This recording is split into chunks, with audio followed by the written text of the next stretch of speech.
tabana kuvvet.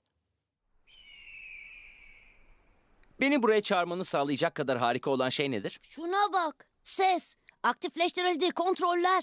Motoru çalıştır. İzin ver deneyeyim. Bana çikolatalı süt ver. Vanilyalı mı? Çikolatalı istemiştim. Başarısız. Ah! Hala küçük hataları var. Atölyenin arkasında havlu var. Aa! Ay!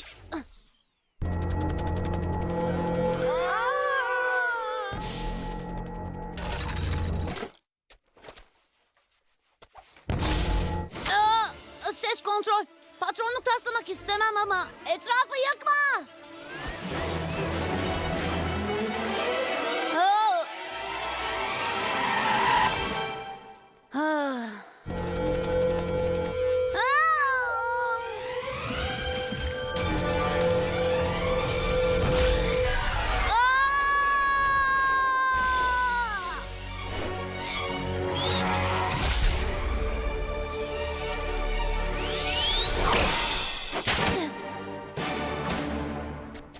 Sanırım sen çığlık atarken ses aktivasyonlu roketlerin çalışmaya başlaması hoş değil.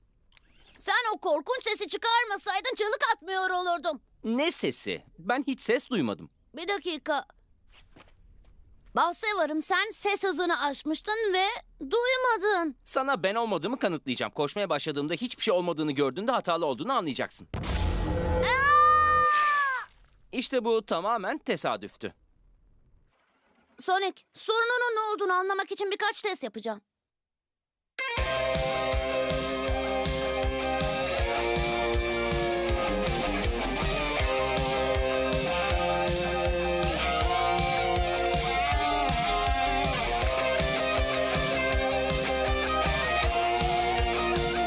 Sorununun ne olduğunu bir türlü anlayamıyorum. Bu işin peşine düşene kadar koşmasan iyi olur. Tamamdır, sorun değil. Üzgünüm. Alışkanlık.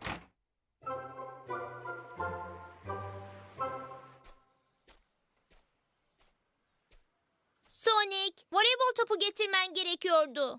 Unutmuşum. Hemen eve gidip getireyim. Yani yavaşça ve bile bile yürüyeyim. Öyle demek istedim.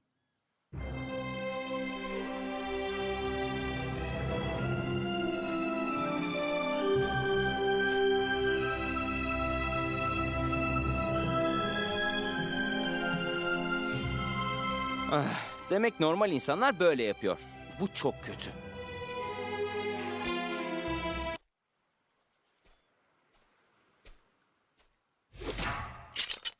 Arkadaşlar, saat 6 yönünde robot saldırısı. Saat 6'da gelemem, operaya gideceğim. Pardon, bu başka bir şeydi. Arkanda! Hah!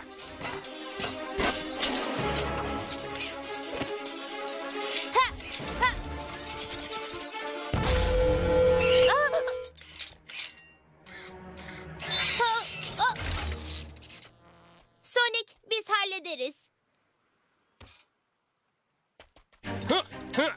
Hah! İşte böyle Knuckles. Sol, sonra bir sağ, sonra bir sol daha. Bir saniye, hangisinde kalmıştım? Hah! Hah! Hah! Hah! Nasıl olur da o anlarken ben anlamam. Stix, burada bir döner atak yapman en iyisi olur. O senin hareketin, benim değil. Aa.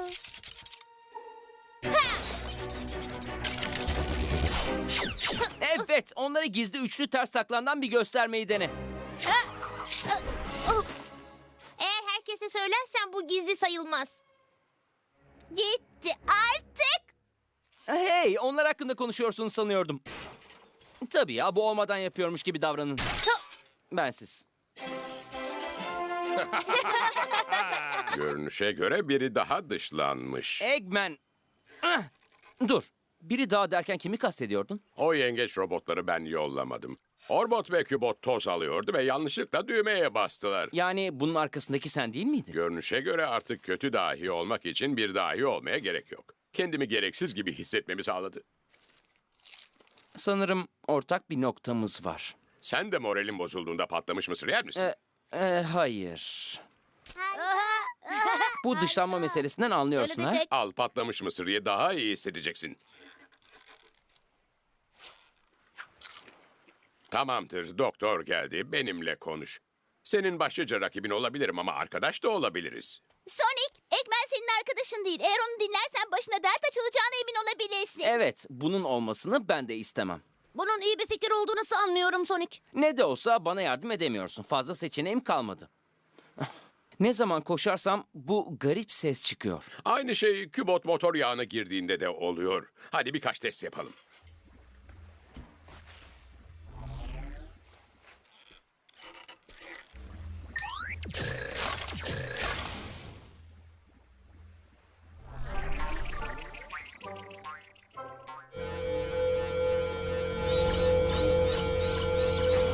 Anlıyorum. Klasik bir hız enerji uyuşmazlığı daha. Peki bu neden oluyor? Yaşlandıkça ortaya çıkıyor.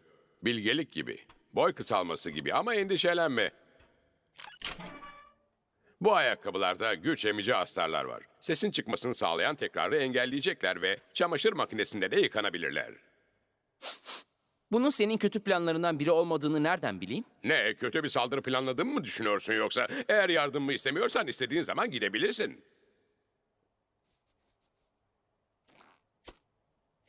Tamam.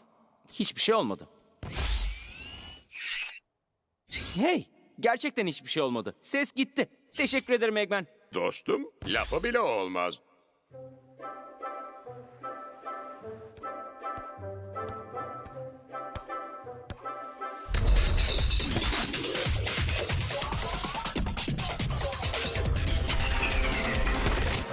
Evet, Sonic geri döndü dostlarım. Kendinden üçüncü ağızla bahsetme. Bu çok garip. Evet, Knuckles bunu hiç sevmez.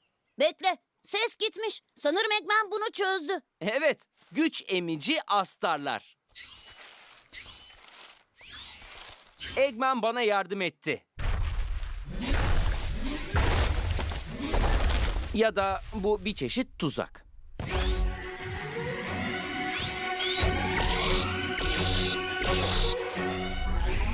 Sonic, sana dev robotu tanıtayım. Ona bir isim bulacak zamanım yoktu çünkü bu tuzağı kurmakla meşguldüm.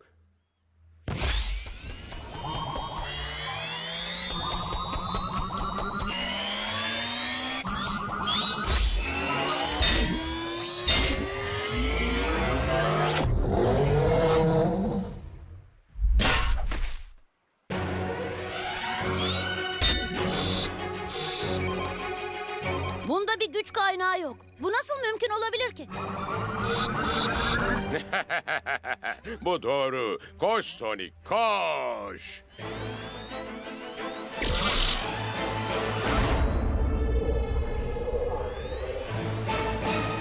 Sonic dur!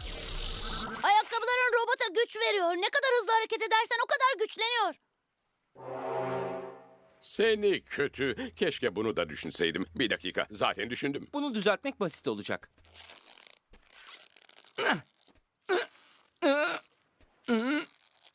Sana söylemedim mi? Onları çıkartamazsın. Bunu hep beraber göreceğiz Egi. Kolay olacağını söylememiştim.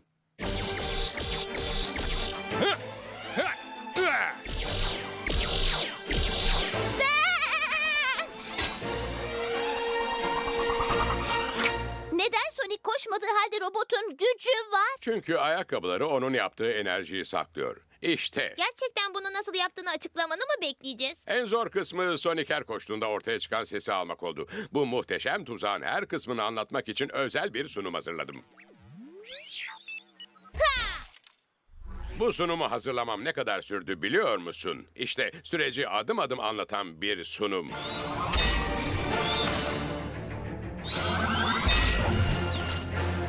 Keşke şu anda kendinizi görebilseniz. En büyük gücünüzü çaldım ve bir zayıflık haline getirdim.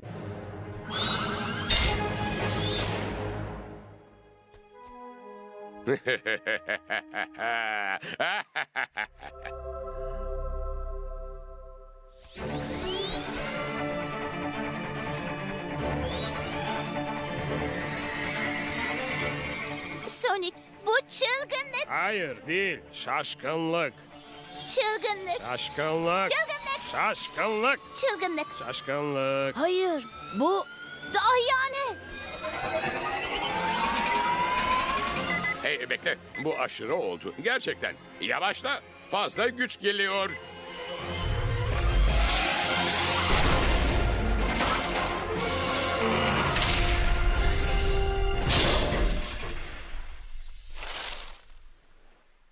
Isınma turunu hallettiğimize göre Sonic'in koşması gerekiyor.